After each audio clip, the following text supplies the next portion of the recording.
So, did you know that the Mojave Desert is home to a vast array of wildlife? That means there's so many different animals out here that are indigenous to the Mojave Desert. Indigenous means that the animals are from here. This is where they live. They belong here. One of them is the Antelope ground squirrel. I made this myself, isn't it cute?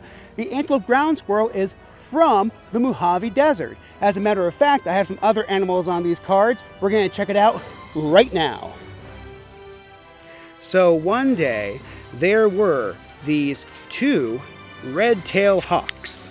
These red-tailed hawks were hunting this cute, innocent antelope ground squirrel. Now, the antelope ground squirrel didn't feel like being eaten that day, so he hid under a rock. But the hawks looked for him there, and then the antelope ground squirrel hid up in a tree. But because hawks can fly, they of course looked for him there. And then the antelope ground squirrel hid inside of a bush. But that's where the hawks had their nest. So of course they looked for him there. But because that antelope ground squirrel was very smart and clever, they never saw him hiding underneath that rock. They also couldn't catch him running through that tree. And of course, they did not get him even in the bush.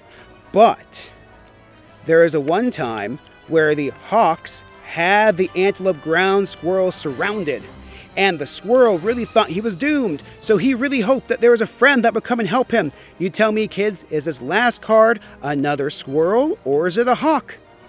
Well, neither. It's actually the desert tortoise, which is also a friend to the antelope ground squirrel. So the tortoise hid the ground squirrel under his shell and carried him to safety. Sorry, Mr. Hawk, no eating today.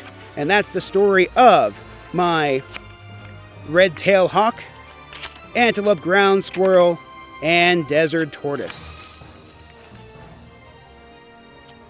So you see, the red-tailed hawk, the antelope ground squirrel, and the desert tortoise are all native. They're all indigenous to the Mojave Desert.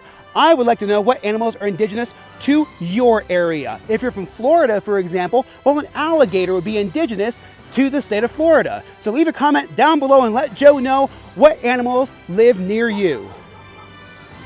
The adventure doesn't stop here, boys and girls. Be sure to give us a thumbs up on this video. Click here to see previous videos and click here to subscribe and turn on those notifications. See you next time, boys and girls, on California Joe Adventures.